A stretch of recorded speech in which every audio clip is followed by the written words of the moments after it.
everybody. Welcome. We're delighted that you can join us. So, with no further ado, I am delighted to introduce Alison. So, okay, I'm going to have to slow you. Here we go. So, Alison is an old friend of our faculty in that she was a visiting PhD student at the Institute for Life Course and Aging in the fall of 2024. She just defended her thesis in the summer and is actually convocating next week. So, a round of applause for Alison. Thank you. She's currently a postdoctoral fellow at Hong Kong Baptist University. Her PhD was in sports and health sciences, and she's a strong academic background in social policy, criminology, and conflict resolution. The research that she's been working on, including what she presents today, is focused on aging, health equity, and the built environment, examining how sociocultural and environmental factors are associated with physical activity of older adults. She has more than 7 years of academic research experience, and she's contributed to international and interdisciplinary projects in Hong Kong, but also in New Zealand. She bridges research and policy to develop inclusive, evidence-based solutions that strengthen aging societies and support intergenerational cohesion.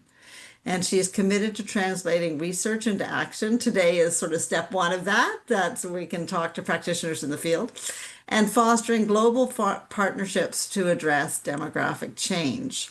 And her topic today, or title of her topic today, is What Gets Older Adults Moving? A cross-sectional study of how neighborhoods, people, and places shape active living in Hong Kong. Okay, so the floor is yours, Thank you, Alison. Ismay.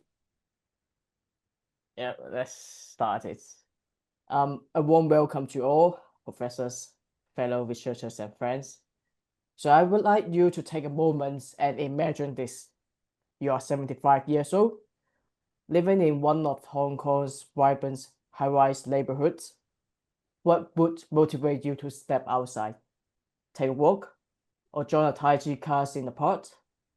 Is it a familiar face you pass along the street, the presence of the trees and open space, or simply a sense of safety and belonging? In a city where every square meter is valuable and communities are both dense and diverse, the answer is more complicated than it seems at first glance. Today, we'll dive into how the everyday environment, our street, our social connections, and the space we inhabit can either encourage or discourage physical activities in later life. So I'm Alison, and through the combinations of survey, wearable tracking data, and a bit of geographic detective work, I'm exploring one core question: what truly gets older adults moving in Hong Kong? So let's start with the background. So that is the picture that I taken from the Victoria Peak. So we can see that's the Hong Kong Islands here, and that's the Kowloon's parts here. Yeah, so we'll see lots of pictures for Hong Kong. So start with the background. Hong Kong's aging population is growing fast. By 2046, over a third of residents will be 65 or older. The WHO recommends just 150 minutes of moderate exercise a week, plus some balanced training. Sounds very simple, but still not many Hong Kong seniors meet the goals. Over 60% of them are overweighted and facing chronic conditions like frailty, diabetes, and depression. That is 3 in 4 carrying an invisible health burden. Cultural values play a role too. In Hong Kong, family often comes first, and the personal health takes a backseat. Exercise isn't always part of the cultural menu. Hong Kong's health bureau's infographic forecast that there will be 2.5 million older adults in the population by 2039, accounting for the 31% of the total population. The numbers of patients with chronic diseases is expected to exceed 3 million. As shown by the rising line charts here, which illustrates an increase from 1.3 million in 2002 to 3 million in 2039. Asian cultures could be very different compared with the Western ones. The cultural twists and family ties can either boost or block their moves. Social isolation can hold older adults back from being active, but strong families and friends support can make all the difference, especially for those with lower incomes. Many low-income seniors face barriers like limited access to facilities. Sometimes the gyms feel like it's on the other island. Cultural norms and gender roles also play a part. In many Asian families, older women often focus on caregiving, leaving little time for exercise. Meanwhile, some men might avoid gentle group activity due to the masculinity norms. But there's a good news.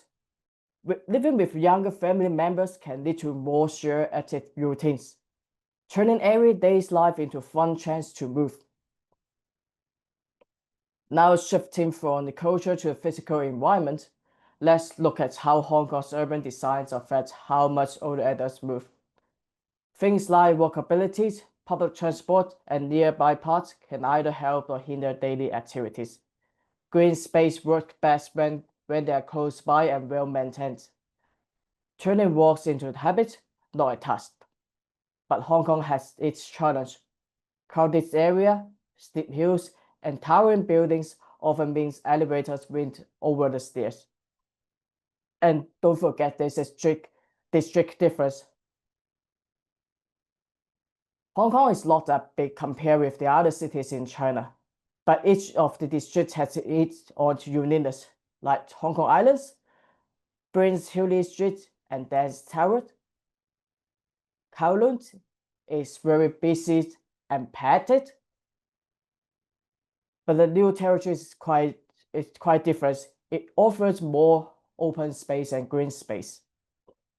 So just a little guess here. Which area do you think is the toughest for daily exercise?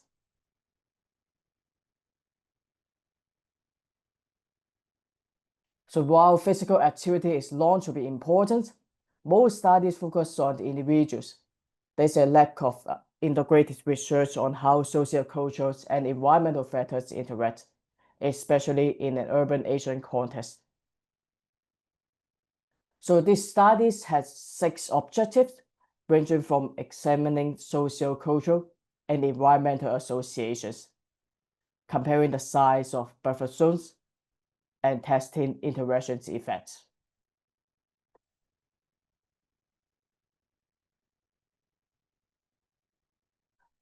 The objectives translated into 7 key research questions, addressing both independent and interaction effects across socio-cultural and environmental domains.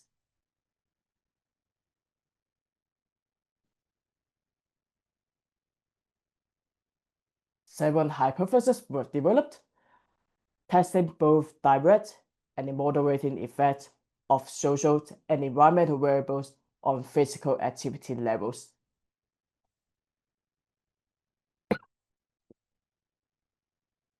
So let's move on to the conceptual framework. All right, here where the magic happens. My conceptual framework, like assembling a superhero group to the concrete physical activity barriers for Hong Kong older adults. Then in the socio-ecological models, we see health through layers of influence from personal traits like age and health to social support for families and peers. Organizational sports life facilities, community infrastructures such as neighborhoods, and policy pushes like health campaigns, acting as a web of areas where no single factor flies alone.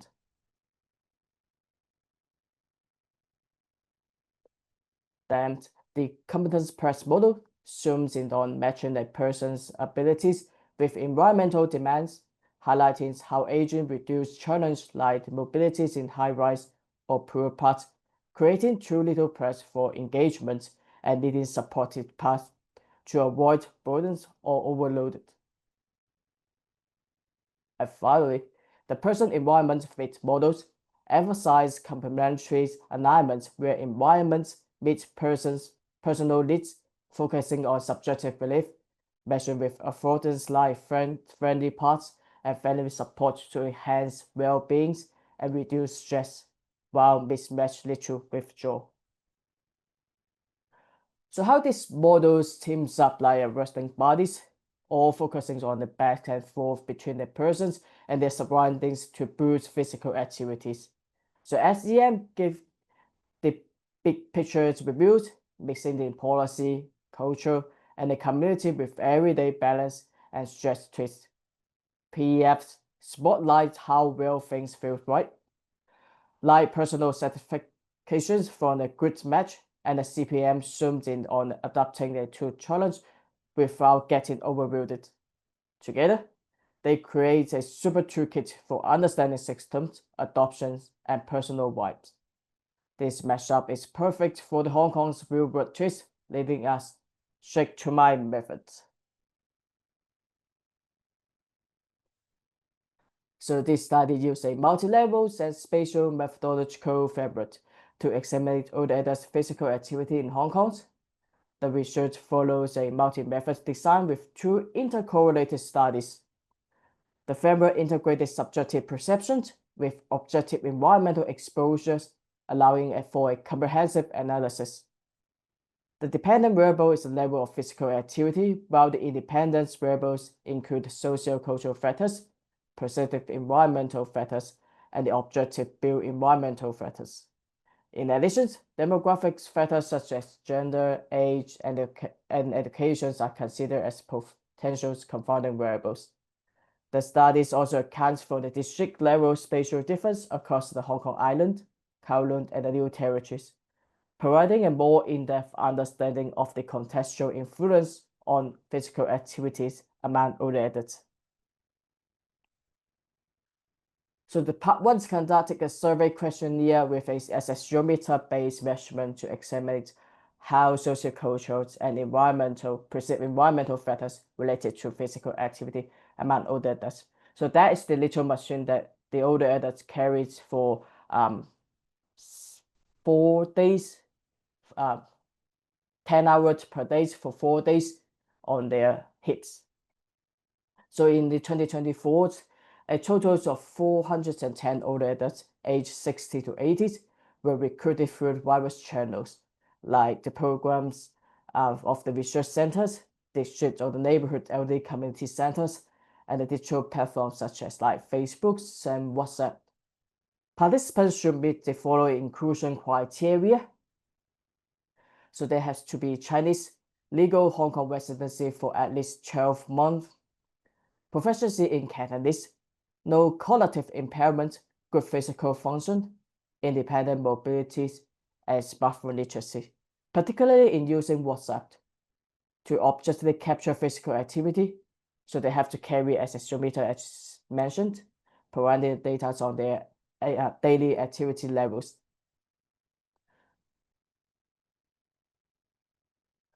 So this table summarizes the key variables related to physical activity, individual factors, socio-cultural aspects, and environmental perceptions. It highlights the measurement tools used for each category, like such as the active graph for the devices-based physical activity, and the physical activity scales for the subjective measures, and the neighborhood scale for the environmental perceptions. Social networks and family functions are classified as socio-cultural variables, reflecting their imbalance in the local cultural norms and values. The Lupin social network scales was used for measuring the social networks, and the family ILCA scales for family functioning.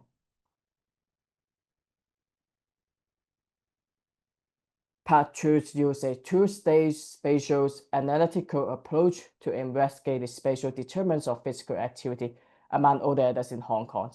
So in the first stage, exploratory spatial data analysis was conducted to identify spatial clustering patterns and regional variations in physical activity levels.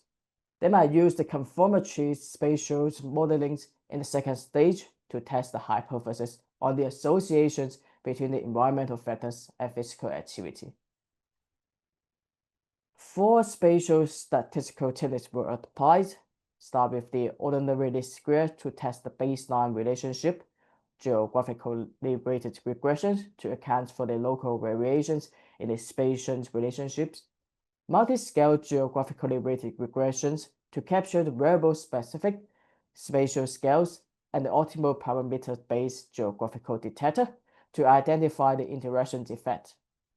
Together, this method provides a comprehensive understanding of how spatial factors shape physical activity behavior in older populations across the different districts in Hong Kong.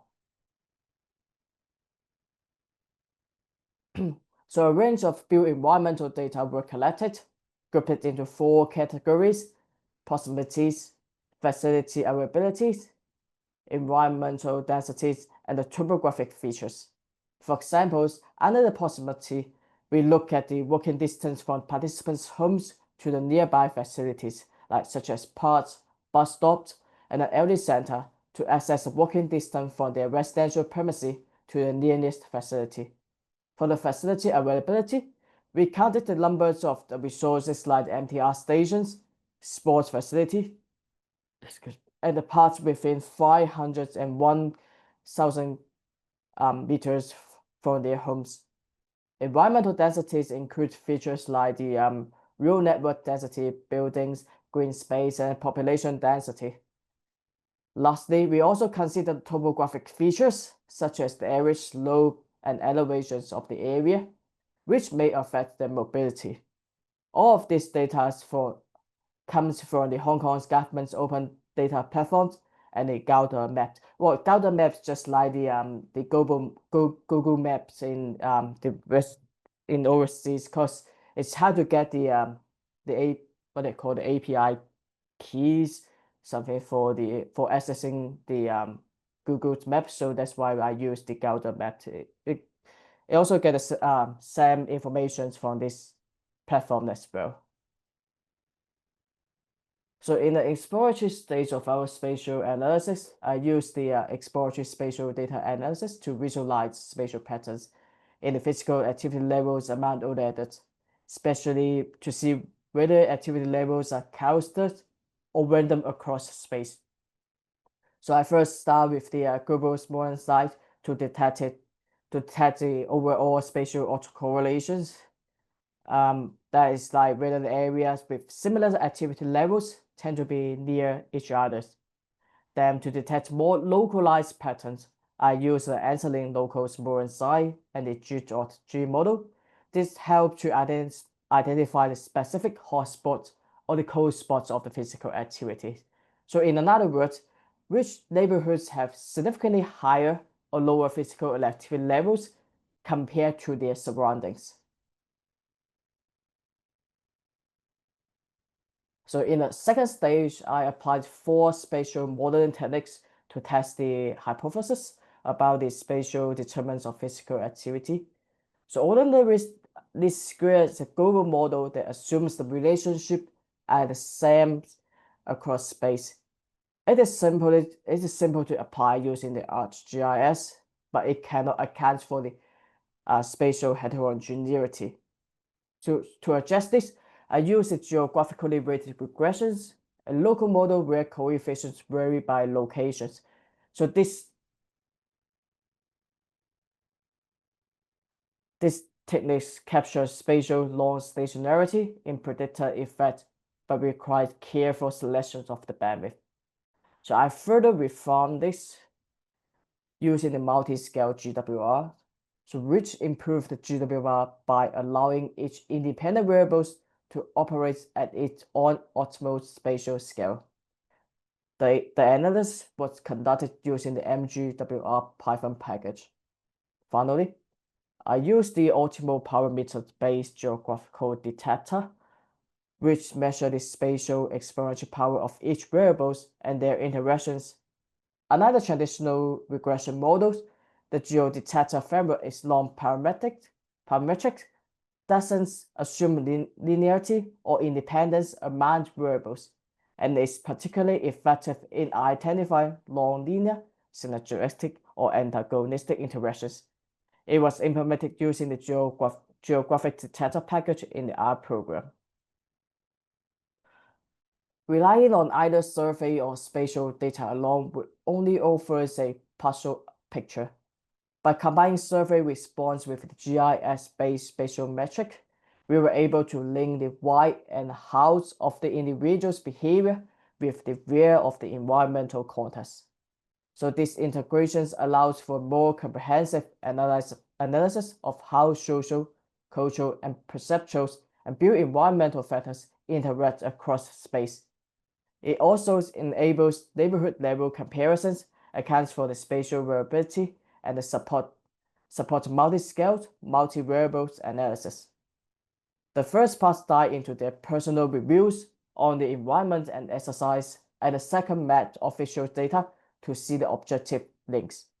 So after all, the multi-method design strengthens the validity of our findings and provide deeper understandings on the relationship between the social cultures and environmental factors and physical activity.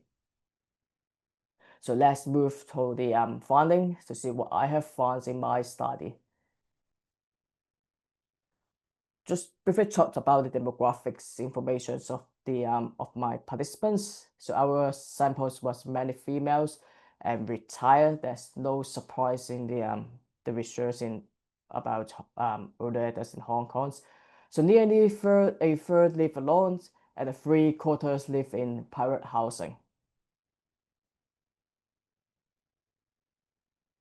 So this is the map of Hong Kong.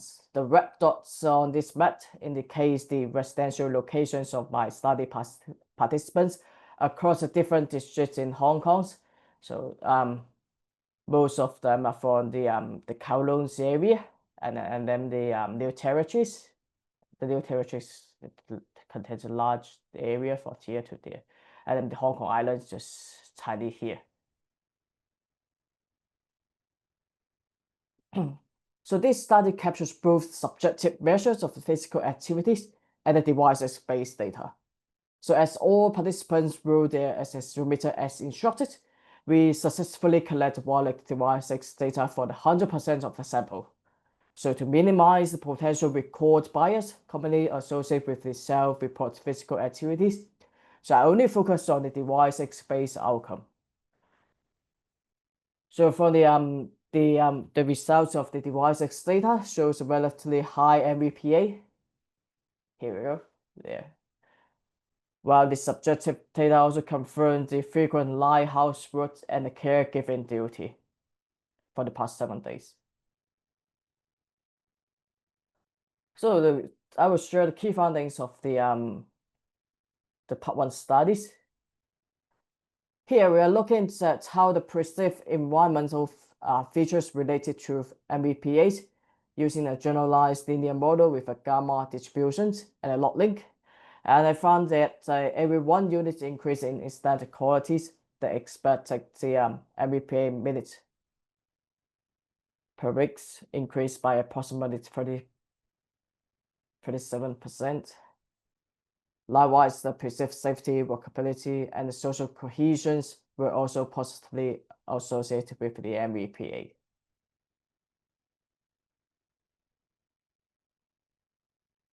But on the other hand, only the standard quality showed a significant relationship with the light intensity, physical activities. None of the socio-cultural variables was significantly associated with all levels of physical activity.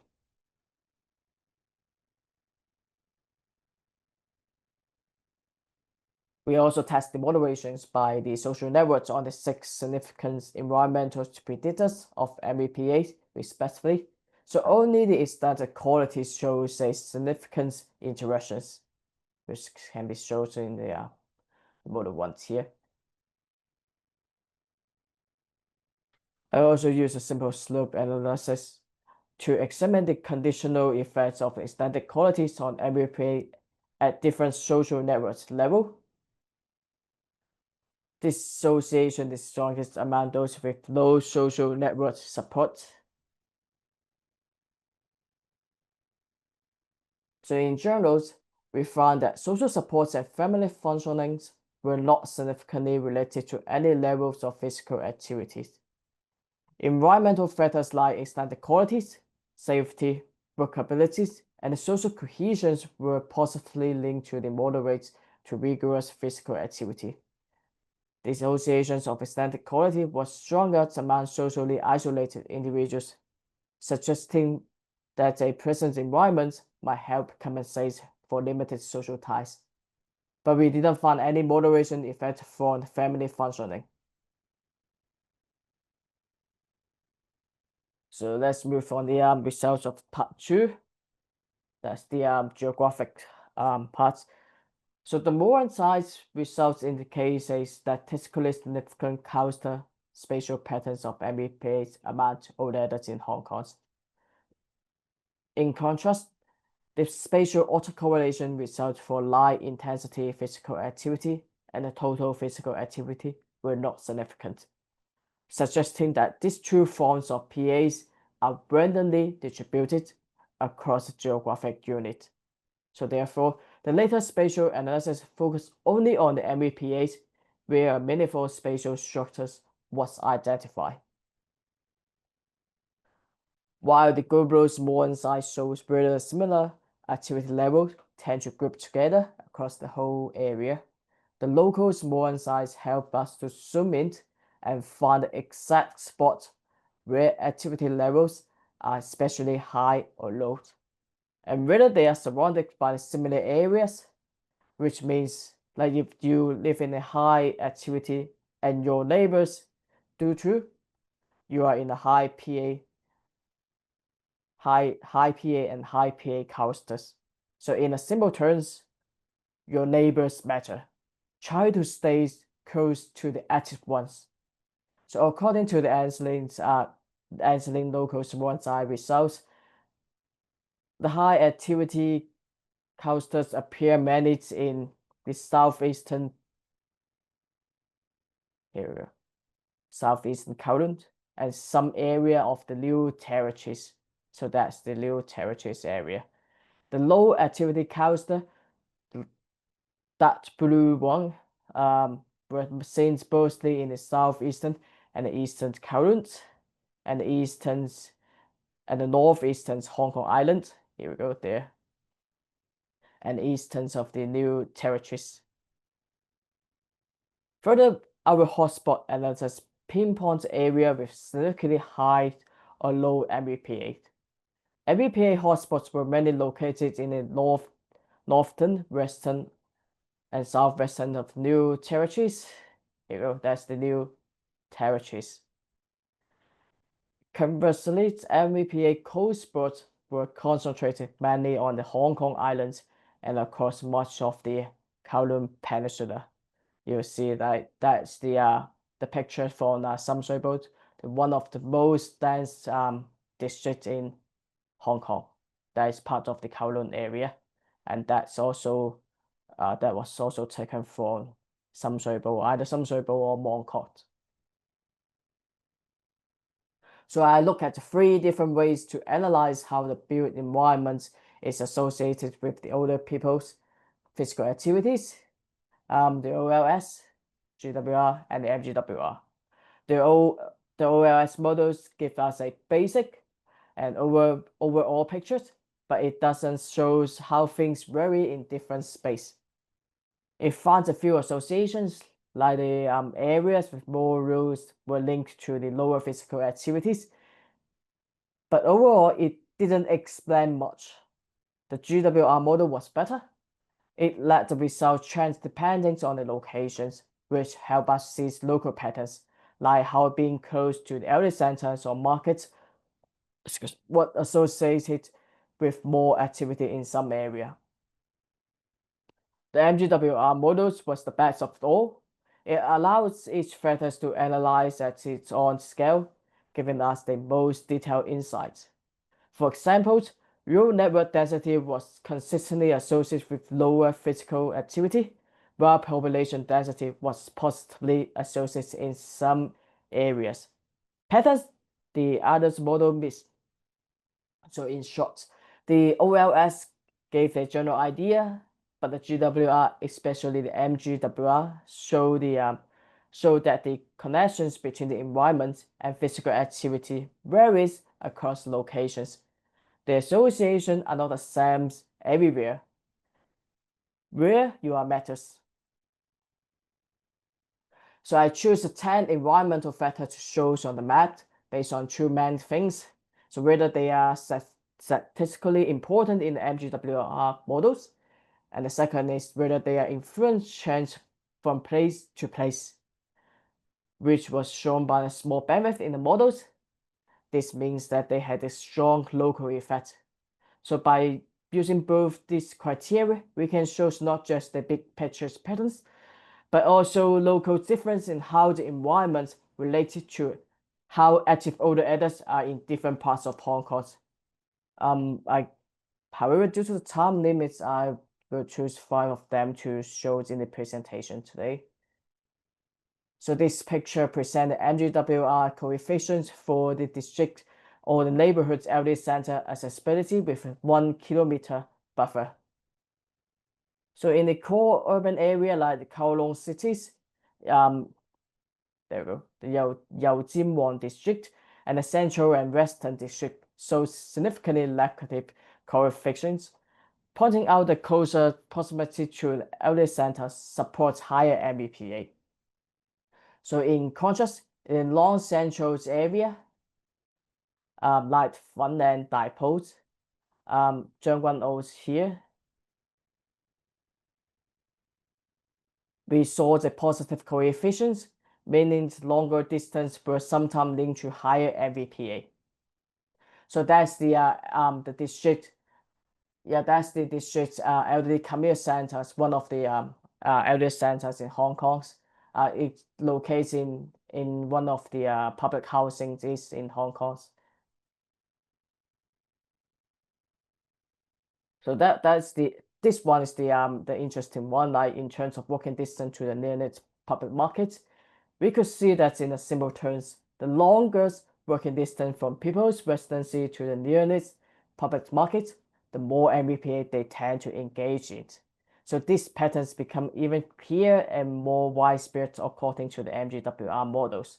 So unlike I remember that when I was in New Zealand a few years ago, we normally go to the markets on or the supermarkets on Sundays only, and I bought a lot of loads of things and and cafe for like a week. But in Hong Kong, we have totally different lifestyles. I went to markets. I go to markets every day after my work. I go to these markets. That's the ones that near my workplace, and I go there every day afterwards. So do the older adults. They went to the market every morning to get the fresh food. That one, like if you went to the market in the morning, you will get a lot of nice fresh vegetables, meats, that kind of thing. They would love to go there every day, no matter the weather or no matter during the heat summers or the cold winters. They will go to the markets daily. So it's just a kind of difference compared with the Western living styles. So the walking distance to the nearest other recreations and sport facilities. The model shows a positive relationship between the access to the recreational sport facilities and MVPAs among older adults. So this association was stronger and more consistent in the new territories, which here. So that's the examples of the other recreations and sport facilities. It might locate anywhere near the public housings or the the housings. You will see it's on the street or on under each public housings. So this map show the clear spatial variations how building densities related to physical activity within the 1 kilometer buffer zone. In the area lies eastern Hong Kong Islands here. Yaojinwang, which here that's the Tsim Sha Tsui, Hong Kong.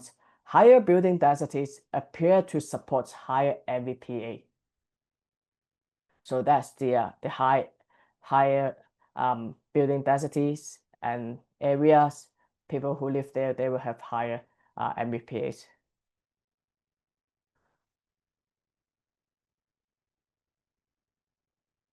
For the area sloped within the 1 kilometer buffer zones, the model shows a consistently negative relationship between the terrain steepness and physical activity. This pattern was especially clear in the hilly districts like here, that's 茶果嶺、油塘、將軍澳, where the steeper terrain was linked to the closer, lower levels of physical activities among Hong Kong's. Actually, that results I was quite surprised because like I worked on the streets in Hong Kong Islands. The Hong Kong Islands has the steepest terrains among the 3 districts in Hong Kong, and I thought that before I run the analysis, I was thinking like people who live in Hong Kong Islands, they might have the lower physical activities because of the hilly terrains. Because I don't like walking uphill.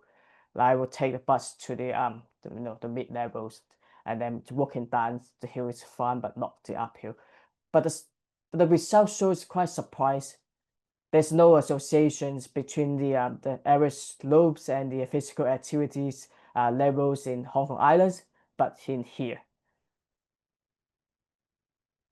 So that's the part that we have the steeper terrains and linked to the lower physical activity level.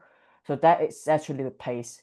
I took these pictures when I to the elder centers in this area, and you see there's a lot of uphill, and I have to take a bus to there.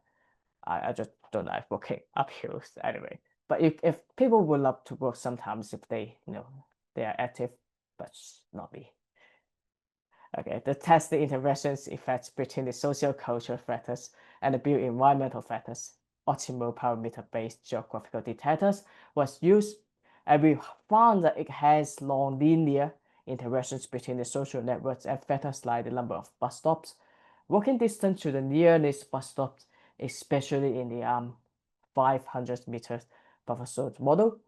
As a 1 kilometer buffer zone model, we also found the enhanced non-linear interactions between the social networks and the number of recreational facilities and the walking distance to the nearest bus stop, and explains over 25% of MVPA variance. So briefly sum up, using a multi-method framework including the OLS, GWR, MGWR, and OPGD, we examined how spatial, scale-sensitive, and socio-environmental factors related to MVPAs among all the others in Hong Kong. For the built environmental associations, MVPA was positively associated with the proximity to the public markets, small facilities, and building density, while road network density consistently showed the negative effects. Regarding the district level variations, results show the same environmental features can have different effects depending on the location, promoting the MVPA in one district but hindering it in another. So when comparing the buffer size, model using 1 kilometer performs better than those using 500, yielding a higher adjusted R-square and lower residuals, indicating stronger and more stable associations. So in terms of the interaction effect, the OPGD model shows a strong non-linear interactions between the social networks and the environmental features such as walking distance to the nearest and the number of bus stops, road density, and the public open space, suggesting that the social context can modify how environments shape physical activity. So let's move on to the key conclusion. So briefly sum up the results, except the hypothesis 1, the rest of the hypotheses are either fully or partially supported. Perceived and built environmental factors did play a role in shaping all the other physical activities. So the findings are generally in line with the past research on physical activity and environment. And I found the perceived features like aesthetic qualities, walkability, and safety are strongly associated with physical activities. These effects are more important for individuals with smaller social networks, suggesting the environments play a bigger roles when social support is limited. Spatial models reveal that the impacts of the built environment varies across locations. For example, low density can discourage activity in more congested area. I also found that using the 1 kilometer buffers reflect where older adults are actually active. The effect of distance differs by district. In the central area, being close to the destination supports activity, while in the suburban areas, longer distance might encourage walking. So every study has some limitations, so do I. So this study has several limitations. The long probability sampling may have caused bias by overrepresenting active, health conscious older adults and underrepresenting isolated or inactive ones. Second, the cross-sectional design limits our ability to assess change over time and account for the effects of urban redevelopment. Third, while the subjective measure PA scale captures the activity type and intensity, device-based measures was used to improve objectivity and reduce self-report bias. However, the lack of data on the activity location or the environment limits analysis of the spatial and the contextual aspects of physical activity. Fourth, there was a lack of seasonal control as physical activity levels can vary with temperature, humidity, and air quality. But the data collection did not cover all seasons.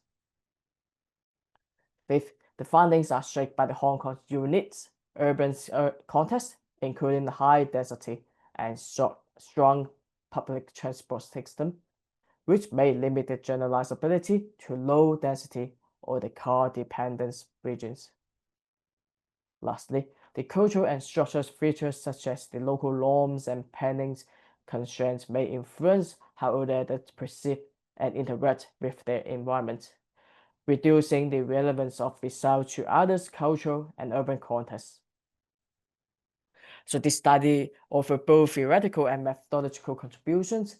Theoretically, it supports multi-level interventional frameworks such as the SEM, CPM, and PEF, by moving beyond the individual predictors to consider the interplay between the built and social environment. It also highlights the spatial variability in how environmental factors influence physical activities among older adults, with the findings grounded in Hong Kong's dense, vertical, and transit-oriented context.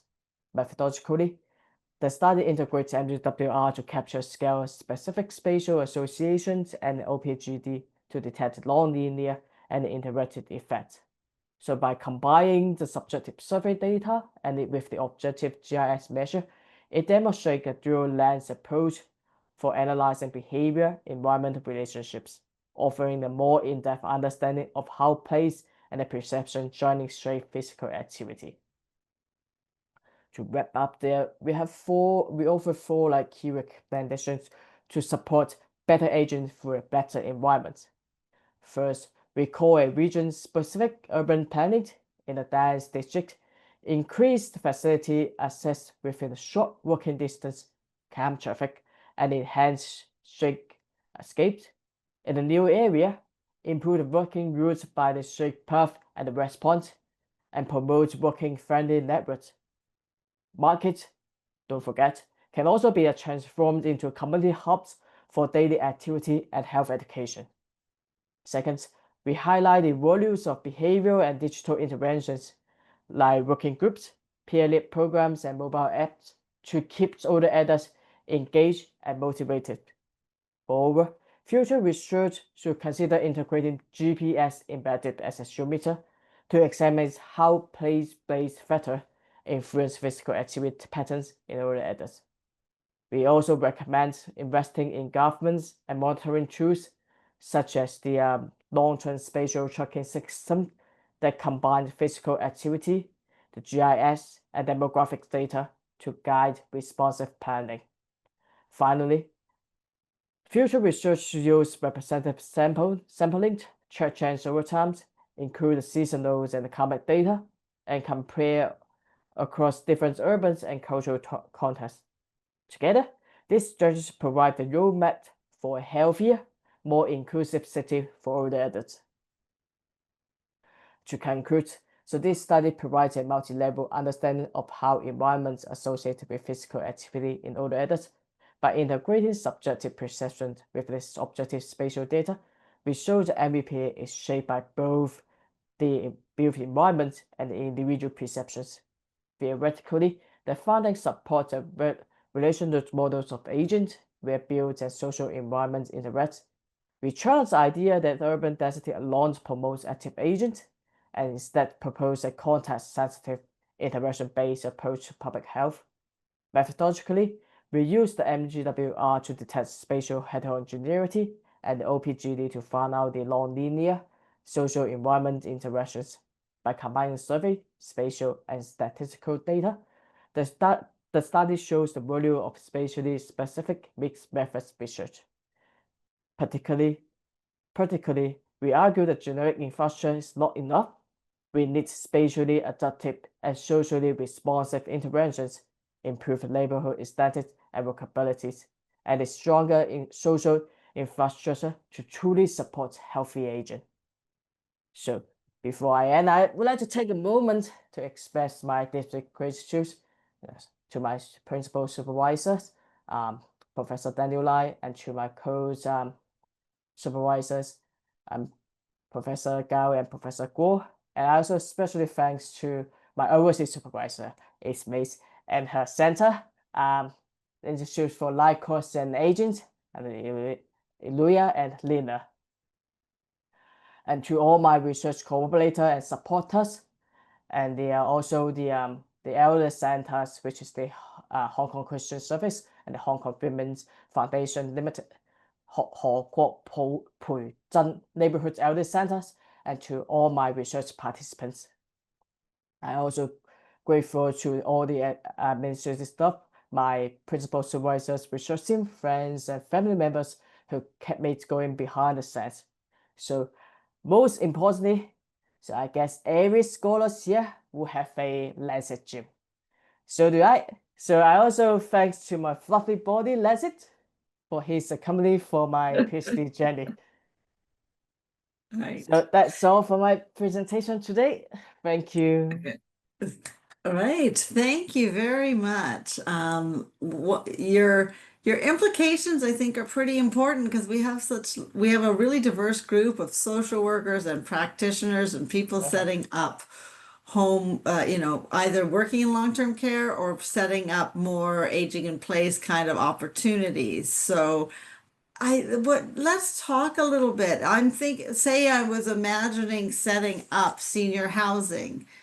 What do I need to think? Like, what's the takeout from if I'm a person setting up senior housing in Toronto? What do you think I need to think about when I think about the location of this? Yeah, well, cause that is quite funny. It's like compared with the Western's living style and the Hong Kong ones. Like in Hong Kong, we actually place the elder centers right under the public housing, like the ground floor of the public housings, which means that the people who live around the elder center, they will go quite often to join the activities which held in the elder centers. So like it's quite important.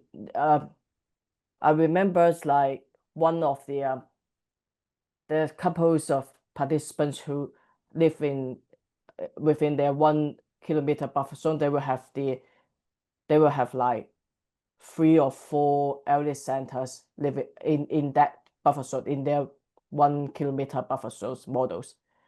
Right. But So that's not what we normally do, but it is what we've done in Toronto with public libraries. There's a public library every 10 or 20 blocks. So I think you're saying instead of having one shiny new spanking older adult center, we might want to have smaller ones, yep. but have them conveniently located where they can be hubs in the community. Is that kind of your take home?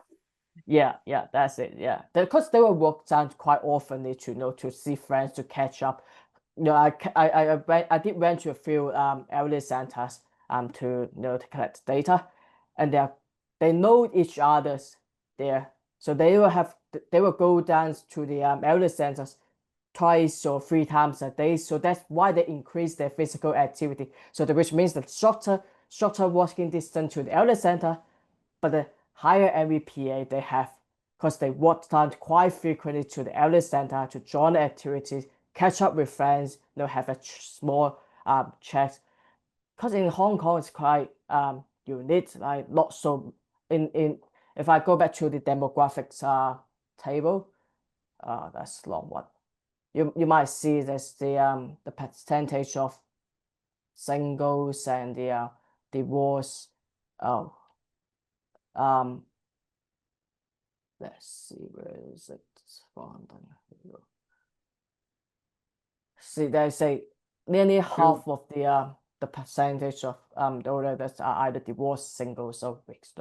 So they will go to the elder center quite often, because they have friends there, or not, maybe not friends, they just want to see somebody, they have someone to talk with. So that's why they will go to the elder center quite often, which means like shorter walking distance to elder center would be better to increase their physical activity level. Well, we're having a loneliness epidemic at all ages, but certainly among older adults as well. So thank you so much, Alison. Very interesting presentation. And I'd heard Thank you. it was percolating while Alison was here for for her visit a year ago. So it's really a treat for us to see it in full light right now. And thank you to the 20 of you who attended. We really very much appreciate you coming. The next presentation, we will not have one in December, I believe. The next presentation will be a book launch for the Institute member, Michelle Silver, on her new book on aging and agility. So building on this theme, but looking at sports types and non-sports types, and how does physical activity fit in with retirement and older adults. So you'll hear more if you're on our mailing list. But again, thank you so much. And lots of people are sending in comments. So thank you, Alison. And we look forward to hearing more from you on your next visit to Toronto. Take care, everyone, and happy holidays. We'll see you in January.